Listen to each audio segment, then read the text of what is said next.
I wanted to kind of take you along on a little bit of a, I would say, experiment that I'm trying here with hydroponics. So the the climate that we live in, so we're in zone 3 in Alberta, Canada, and our winters, we can't grow anything during the winter. So really we have this such a short growing period. And yes, we can preserve, yes, we can store in a cold room, but you don't get that fresh produce. And with the way things are now and how expensive everything is in the grocery store with really no end in sight, I wanted to give the summer, to use the summer kind of as a experimental period and see if hydroponics will work for us. Um, I don't want to have something that's going to be a lot of effort. We have a 5-month-old baby, chickens, pigs, sheep, both full-time jobs. I'm on mat leave right now, and a garden. So something that is easy and like easy to maintain is what I'm looking for. So in the research that I did, there's a couple of methods. One was a Dutch bucket system, and that one requires like a big pipe setup, pumps, power. I want this to be pretty much off grid, and my cats want to hang out, I guess. So I don't want this to rely on any power. Um, if we will be growing in the house during winter, yes, I'll have my grow lights, and that's pretty much it. So the concept behind the method, it's the crack key method, but I'm not going to have a pump. I'm not going to have anything like that in the buckets. So the materials that I'm using are just, this one's from Home Hardware, buckets that you can get. Canadian Tire seem to have cheaper ones, so I ended up getting the 19 liter and then the smaller one, which I'm not even sure, is it 5 liters? I think it's 5 liters. And then I'm just going to use them, like deciding which size I'm going to use based on the plant that I'm trying to grow. So the concept behind it is you have the bucket, and then you will be filling the bucket with some plant food solution. So this one's leaking. So I have the Root Farm brand, and so there's 2 parts. It has the base, the part 1, and then the second part that I add in there is for veggies. So this is for like tomato and veggie production, and this is what's going to feed the plants. So we mix this with the water, and it has instructions on the back per 4 liters of water, so you just do the math. And then there's different, I'm already growing some seedlings because I want to try from scratch, but I'm cheating a little bit with this one, and I bought some tomato plants from our local nursery here, the Plant Ranch. And so what I'm going to be doing is gently removing all of the soil, and then, so really what I do is just massage it with my hands. Then I use the hose to kind of soak off what I can, and then a bowl of water where I'll gently massage the roots. I don't want to cause any breakage, and I don't want to cause too much disturbance. I don't want to disturb the plant too much, because this is going to be a shock for them. I think they'll go in a little bit of a shock period before they start really flourishing and hopefully flourishing. Yeah. So there are other methods of what you can be growing the plant in. So once you have all the soil off, you're literally growing the roots within the mixture that has the water and the plant food. And so you'll see aeroponics, they'll have baskets that you can do that, or they'll have these kind of these plugs, that the rock wool plugs that you can use. But I found an amazing, brilliant guy. I'll have to look up what his YouTube is to post on here, because after going down a crazy wormhole, he is the one that I found that can do all of this on a budget and as easy as possible. And he does so many experiments, and I absolutely love his page. And so he uses a pool noodle, and So he'll use a pool noodle and he'll cut it to the hole that you're going to be drilling in the buckets. And then this is what's going to support the plant and kind of hold it in place. You don't want to be too tight. You just want it to be gently, like loose enough to support the plant, but not that it's going to fall out or anything. And I have an example that I made of the first, this is the first bucket that I made for lettuce and herbs. So it's a smaller bucket, and you can see the pool noodles here. I had a bigger pool noodle, which I ended up wasting a lot of it, having to cut it down. I think I only used like, I don't know, half of the noodle to fill these holes. So I have different types of lettuce here. And there's some cilantro, and I literally just planted this yesterday, and they're actually doing quite well. I'm not really noticing any wilting, and I have 1, 2, 3, 4, 5, 6, I have 7 spots here. So pretty incredible that you can have in one bucket 7 heads of lettuce and or herbs, and you can stack these because I'm not screwing into the lid, which I'll show you later, another example of when I would do that. But you can now stack these on top of each other, keeping in mind weight. So yeah, I don't know. I think this one turned out pretty good so far.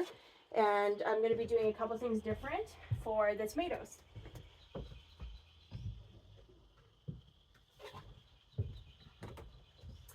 So for tomatoes, the things that I'm going to be doing differently is I'm only going to be drilling 3 spots in this bucket because tomatoes are larger plants. They need more space. So I'm going to just drill 3 holes. And then in the noodle, instead of only doing like an inch and a half, I'm going to do them a bit longer so that they'll be able to support the stems. And I'm going to be inserting them on an angle as well so that the plants will be able to grow up like this and not out like this, and with the weight they would be droopy. So as they grow, if I need to, I might end up having to create some kind of string support to hold them up, but yeah, we'll see how it goes. So I'm going to start drilling the holes and getting my things together.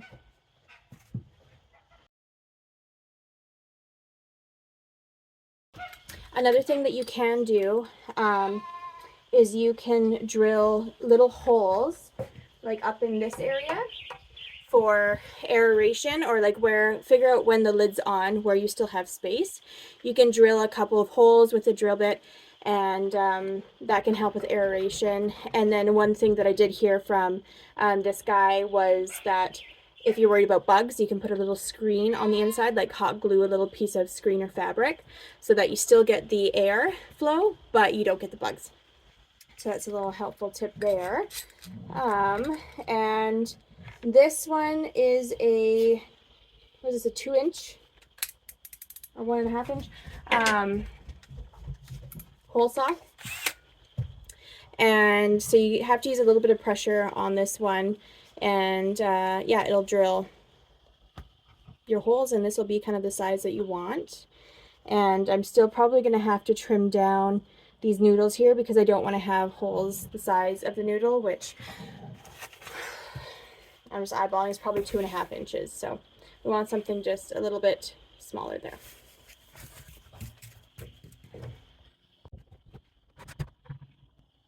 So I'm going to be drilling as close to the rim as possible.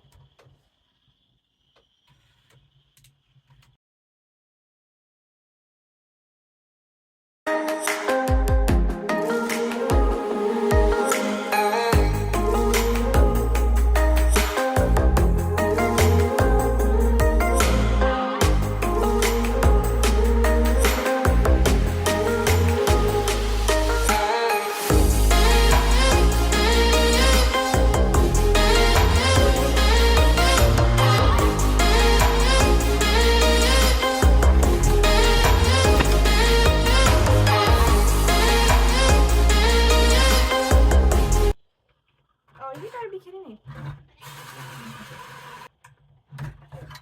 Man, that's 2 dead batteries. Okay, 3rd battery. Hopefully this is a charm. I don't want to have to wait for the others to be charging right now. Yeah, okay. We have our 3 holes drilled. Now the next thing for me to do is going to be cutting this noodle, and I'm going to cut the tip of it on a bit of an angle and then dry fit it.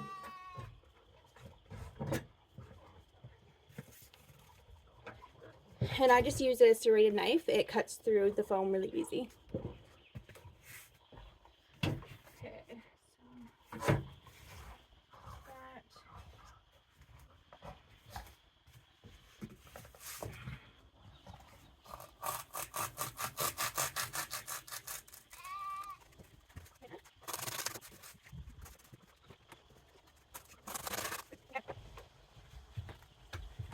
And the next thing we're going to have to do is do a slit down the middle and to make it a little bit smaller.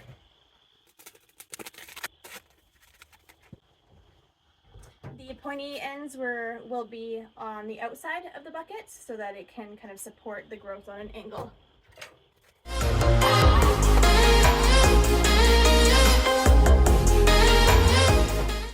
And I'm probably going to have to cut these noodles just a little bit smaller, or at least start with smaller ones and then graduate to this. Just looking at the stem of the tomatoes that I have now. Yeah. So let's start with this. I might even, yeah, I'm going to start with them small.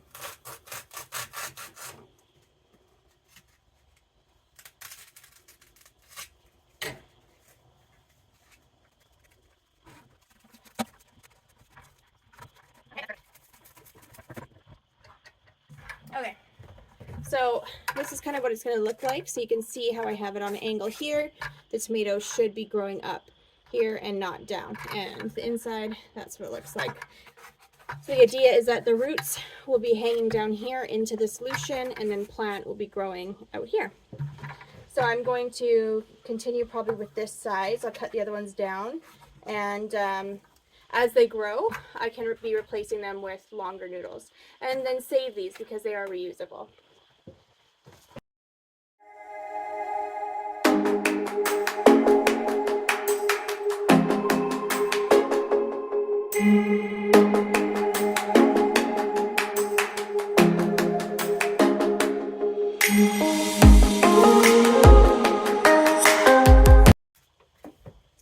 Okay, so I guess we can talk cost. Our dollar store in town here is not a dollar store, it's like a $20 store.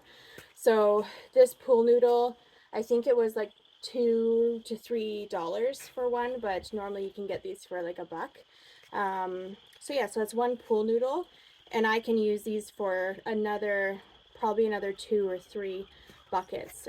So that's pretty good. So when you think of the cost of that, like, I don't know, 30 cents or so, or 30 cents if it was $1, so about $1.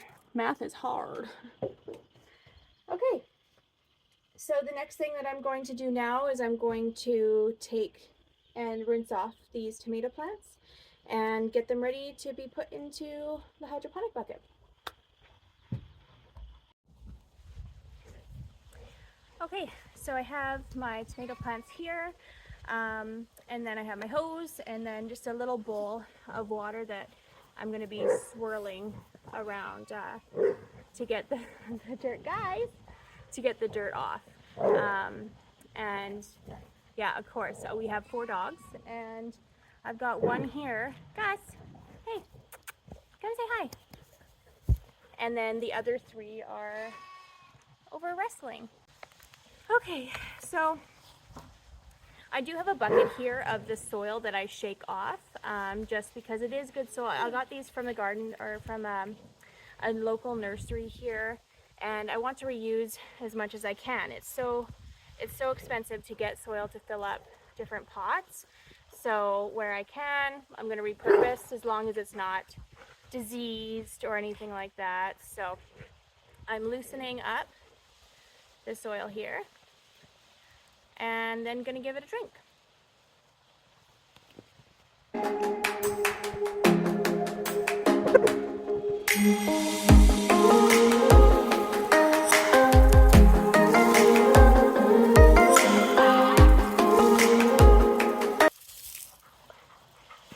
So the hose did a pretty good job, but I'm still gonna try and get it a little bit better in this bowl of water here. So I just put her in, and it's almost like washing hair. Get all the stuffs out. It's okay if you don't have it perfect. The solution will still work, and it won't go moldy or anything like that if there's a little bit of dirt and peat in it.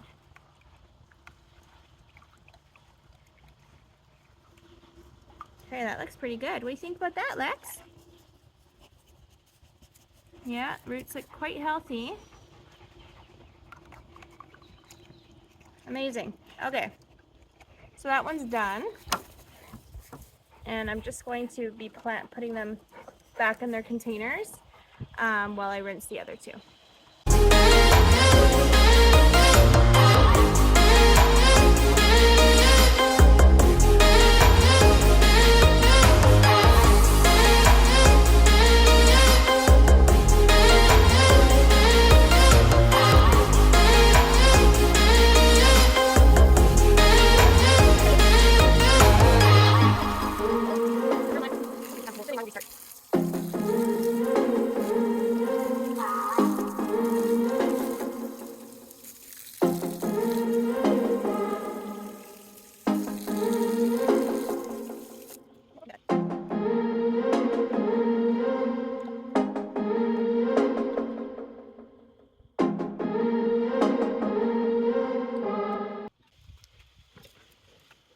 Okay, so that's 3 plants all rinsed off, and now I'm going to go back up and get their water ready. Okay, so now that we have our tomato plants washed, and by the way, the types of plants that I have are, we have Roma, and then patio tomatoes are the ones that I chose. So yeah, so I'm going to be mixing the water solution in a secondary bucket. That way I can kind of eyeball where to fill it to, so I don't overflow, and then I can mix it well in that bucket as well. So as I mentioned before, on the back there's instructions on what to mix per 4 liters of water. So these are 19-liter buckets, and I filled it up, so I want to say it's probably around I have about like 12 liters in there. So I'm going to have to multiply by 3 everything on here. So there's seedling stage, early growth stage, and mature growth stage. We're in the early growth stage, so that's 2 teaspoons of each solution per 4 liters. So yeah, so I'm going to be doing 6 then. I'm going to be doing 6 teaspoons of each.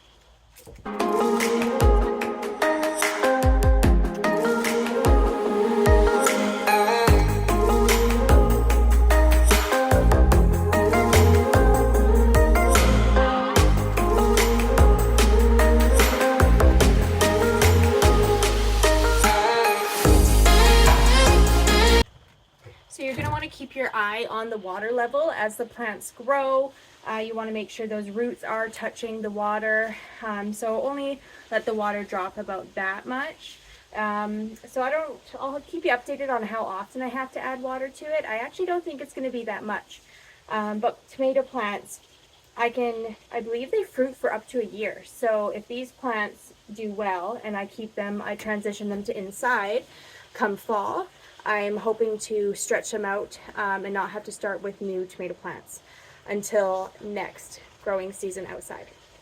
So we'll see how it goes. So before I put the solution in, I'm going to put the tomatoes in. So we'll start with this one. Ooh. So I'm actually going to take these leaves off so that I'm able to gently put the plant in the noodle and have some good room for the roots there.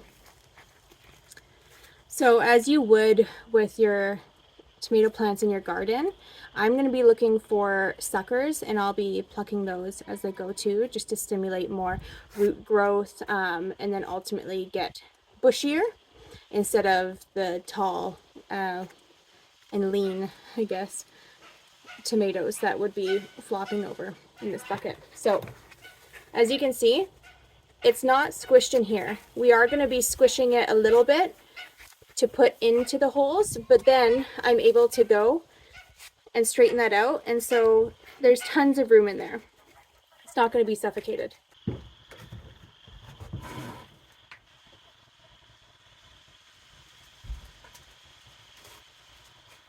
Okay.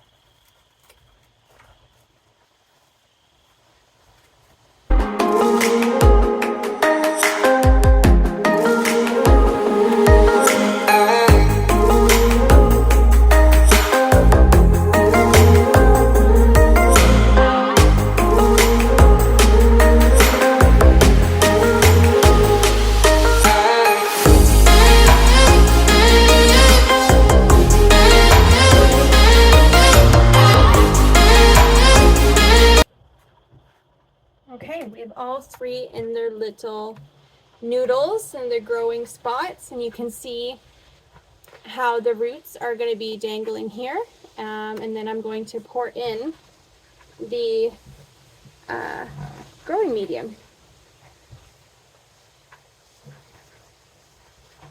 And so just a helpful tip that I didn't do would be to rinse out the bucket. There's some little plastic shavings in here, but it won't, it shouldn't cause any issues with growing. So that's all right. Now, to pour in this mixture.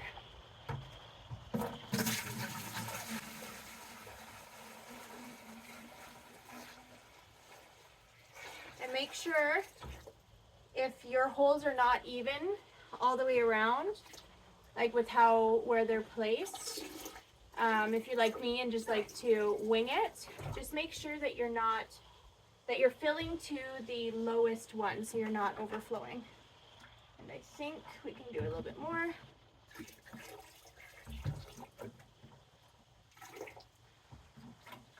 Should probably stop there. Just want to point that one up a little bit more so we can get more of its roots. It kind of has more of a ball root near the top. And you know what, I think we could even add a little bit more.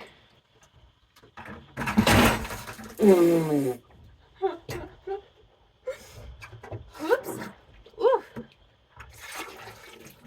Refreshing. And then whatever extra you have, you can add to your other buckets.